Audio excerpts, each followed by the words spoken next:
والصلاة والسلام على رسوله محمد وآله وصحبه أجمعين أما بعد أعوذ بالله من الشيطان الرجيم بسم الله الرحمن الرحيم ألا بذكر الله تطمئن القلوب صدق الله العظيم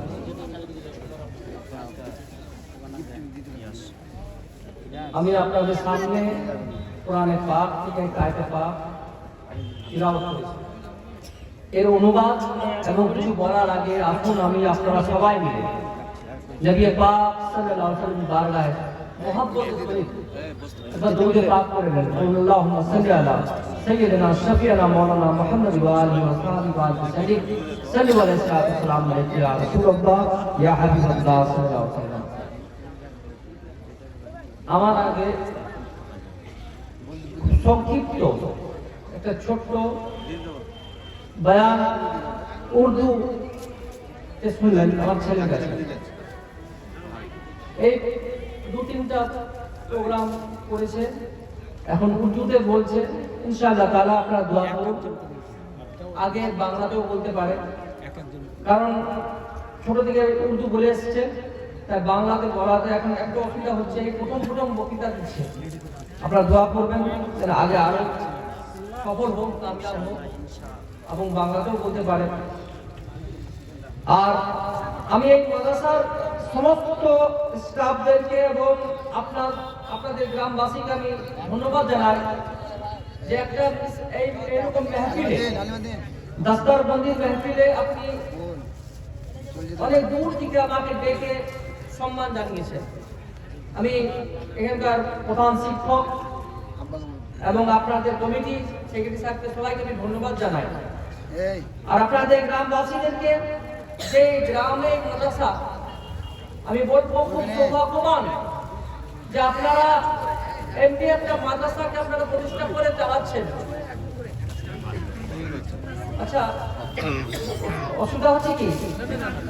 একটু ধ্যান দেন, আমি বেশিক্ষণ বলবো না, কারণ ধ্যান দিয়ে শুনুন। আমি যতটুকু বলবো শুধু দু চার মিনিট বলবো, আপনাদের কাজের কথা বলবো। আর আচ্ছা শুনুন, গিফট দেবেন আপনারা, গিফট দেবেন, একটু বলে নিয়ে কথা, তারপর দেবেন, দেবেন গিফট দেবে তো হবে একটু দাঁড়ান। আর দেবেন আস্তে আস্তে উঠে এসো, একসঙ্গে এসো না। তো আপনাদেরকে আমি বলি যে আপনারা সৌভাগ্যবান যে এরকম একটা মাদ্রাসা আপনারা প্রতিষ্ঠিত করে এরকম আলিম, হাফিজ এবং কারীদেরকে আপনারা এই মাদ্রাসা থেকে বানাচ্ছেন। আর যারা এই মাদ্রাসায় দান করেছেন তাদেরকেও বলবো আপনারা খুব সৌভাগ্যবান যে আপনাদের টাকা এই মাদ্রাসাতে লাগছে। আল্লাহ এবং আল্লাহ রসুল যাদের রাজি থাকেন যাদের উপরে, তাদেরই টাকা বা তাদেরই কিছু পয়সা এই মাদ্রাসাতে লাগে। তো আপনারা সৌভাগ্যবান যে আল্লাহ তাবারক ওয়া তাআলা আপনাদের কাছ থেকে রাজি আছেন, আল্লাহ রসুল আপনাদের রাজি আছেন। আসুন, আমি যে কোরআনে পাকটা পড়লাম, আল্লাহ তাবারক ওয়া তাআলা কোরআনে কারীমের মধ্যে ইরশাদ করেছেন, এই আমার বান্দাগণ জেনে নাও, আল্লাহর জিকিরের মধ্যে মন শান্তি পায়। उर्दू तर्जुमा হচ্ছে, ऐ मेरे बंदो बेशक अल्लाह के जिक्र ही में दिलों को चैन मिलता है। তার মানে হচ্ছে আল্লাহর জিকিরের মধ্যে মন শান্তি পায়, মনটা শান্তি পায়। আজকে আপনি দেখেন, যদি আপনি নিজের ঘরেও দেখবেন, আপনি জিজ্ঞাসা করবেন যে তোমার মন শান্তি আছে? সে খুব সুখে আছে, দেখতে লাগবে, সে টাকা আছে, পয়সা আছে, ধন আছে, দৌলত আছে, কিন্তু সে মন থেকে শান্তি নেই। আপনি আরো তার থেকে লোককে জিজ্ঞেস করুন, কোন মন্ত্রীকে জিজ্ঞাসা করুন, কোন আরো বড় অফিসারকে জিজ্ঞাসা করুন যে তোমার মন শান্তি, তুমি মন থেকে শান্তিতে আছো? সে বলবে আমি শান্তিতে নেই, কিছু না কিছু অশান্তি তার লেগেই আছে। আপনি যাকে জিজ্ঞাসা করবেন দুনিয়াতে, আর সেই অশান্তিকে দূর করার জন্য মানুষ কি করে এখানে যায়, কেউ ক্লাব ঘরে যায়, কেউ খেলাধুলো করে, কেউ থিয়েটারে যায়, কেউ এখানে বসে পার্কে বসে মনের মধ্যে শান্তি খুঁজে বেড়ায়, কিন্তু শান্তি পুরো খুঁজে পায় না। আমরা যখন সবাই ক্লান্ত হয়ে যায়, ক্লান্ত হওয়ার পর আল্লাহর বারগাহে যখন যায়, আল্লাহর বারগাহে নাই, আমি তো কোরআনের মধ্যে পাঠিয়ে দিয়েছি, আমার কিতাব আছে, আমার কিতাবের মধ্যে প্রশ্ন করো। আমরা তখন কি করি? আমরা কিতাবের মধ্যে যাই, কোরআনে কারীমের মধ্যে যাই, কোরআনকে প্রশ্ন করি, এই আল্লাহর কিতাব তুমি বলে দাও আমাদের মন শান্তি কি করে পাবো? আমাদের মনটা বেচৈন আছে, চয়ন কি করে আসবে? শান্তি কি করে আসবে? বেকারার আছে, কারার কি করে পাবো? তো কোরআন ইরশাদ করছেন তোমাকে এখানে যাওয়া দরকার নাই, তোমাদের কিতাবের মধ্যে আছে আলা বিযিকরিল্লাহি তাতমাইন্নুল কুলুব, আমার জিকির করো। আল্লাহ বলেন আমার জিকির করো, আর জিকিরের মধ্যে মনের মধ্যে শান্তি খুঁজে পাবে। আমার জিকিরের মধ্যে মনের মধ্যে শান্তি খুঁজে পাবে। তো আমরা যখন আল্লাহর ইবাদত থেকে দূরে চলে যাব, আল্লাহর বরকত থেকে দূরে চলে যাব, তখন আমাদের মন যাবে অশান্তি হয়ে যাবে। জানেন সব জিনিসের একটা খাবার আছে, আর আল্লাহর মনের খাবার, এই মনটার খাবার কি জানেন? এই রূহের খাবার কি জানেন? আল্লাহর জিকির। এই রূহ যখন আল্লাহকে জিকিরে উঠবেন না, ইবাদত করবেন না, আল্লাহর জিকির করবেন না, তখন মনটা চঞ্চল হয়ে উঠবে, অশান্তি হয়ে উঠবে।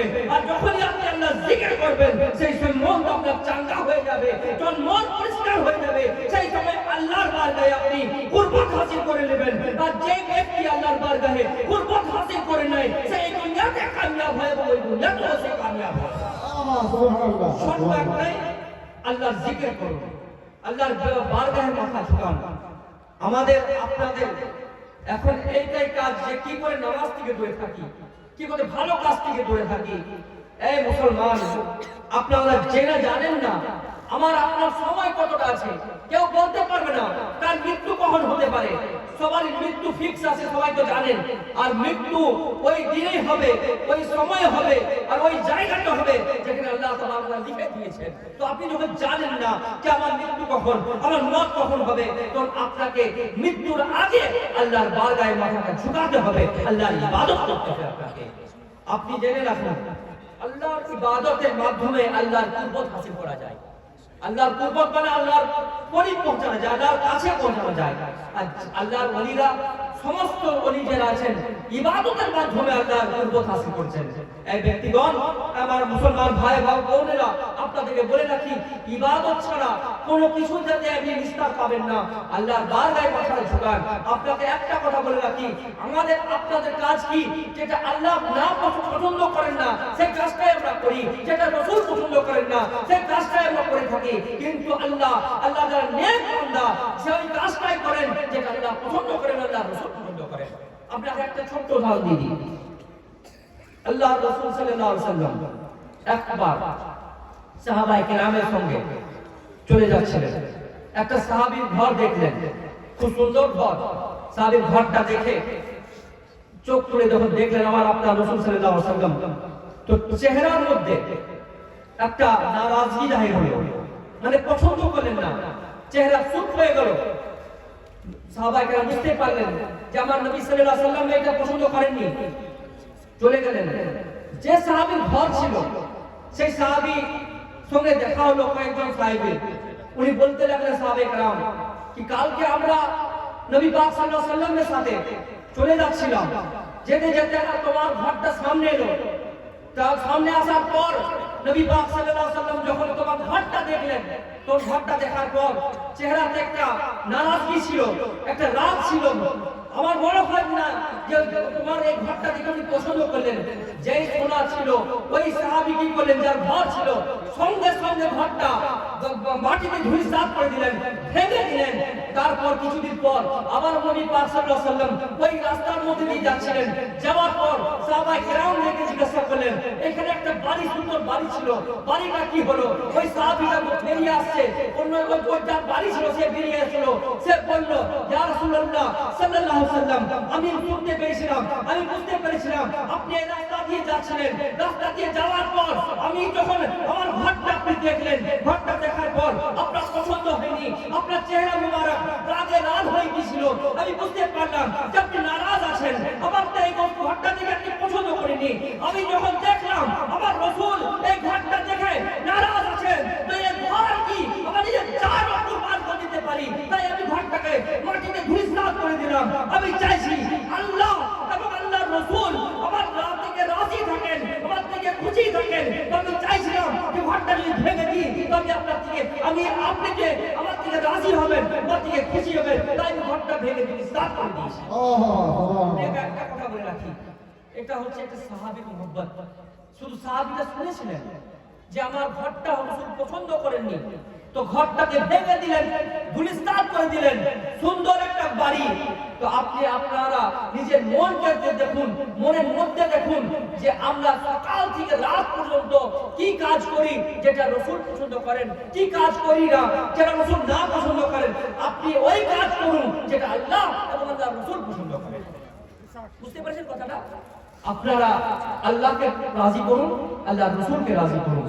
যে ব্যক্তি আল্লাহ তাআলা, আমাদের কাজ কি? আল্লাহ তাবারক ওয়া তাআলা দুনিয়াতে পাঠিয়েছেন, আর আমাদের একটাই কাজ যাতে আল্লাহর রাসূল রাজি থাকেন, আল্লাহ নিজে রাজি থাকেন। তো আমাদের একটাই কাজ হবে যে আমাদের আল্লাহ তাবারক ওয়া তাআলা কোরআনের মধ্যে আর রাসূলের পাক সাল্লাল্লাহু আলাইহি ওয়াসাল্লাম হাদিসের মধ্যে যে হুকুমটা করছেন সেই হুকুমটা আমরা পালন করব, আল্লাহর ইবাদত করব।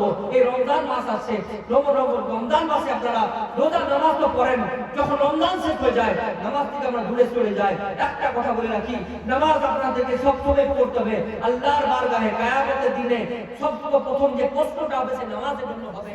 এ মুসলমান বান্দাগণ, আপনাদের বলে রাখি, কোন মতেই নামাজকে ফাঁকি দেওয়া যাবে না। কারোর জন্য নামাজ মাপ নেই, না নবীর জন্য মাপ আছে, না উম্মতের জন্য মাপ আছে, না কোনো ওলির জন্য মাপ আছে, না কোনো পীরের জন্য মাপ আছে। তো নামাজ আপনাকে সবসময় পড়তে হবে। আল্লাহ তাবারক ওয়া তাআলার বারগাহে আমি দোয়া একটাই করব, আল্লাহ তাবারক ওয়া তাআলা আমাকে আপনাকে সবাইকে নামাজ পড়ার তৌফিক দান করুন। এই রমজান মাস আসছে, সবাইকে আল্লাহ তাবারক ওয়া তাআলা ফরজ এই রোজা রাখার তৌফিক দান করুন। আর যে সমস্ত ব্যক্তিগণ এই মজলিসে এসেছেন, যাই যে উদ্দেশ্যে নিয়ে এসেছেন, আল্লাহ তাবারক ওয়া তাআলা সেই উদ্দেশ্যকে পূরণ করুন।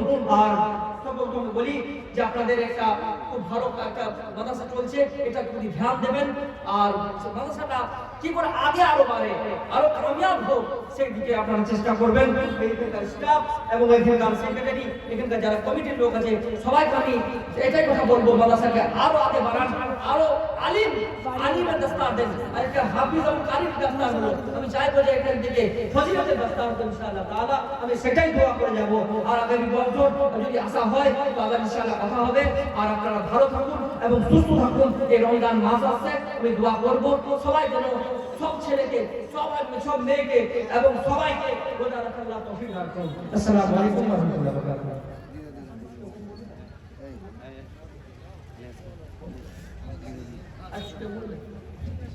কেউ বলবে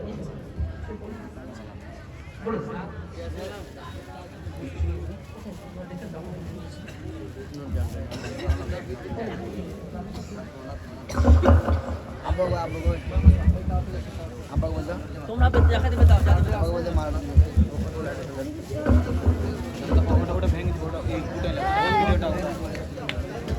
ভিডিওটা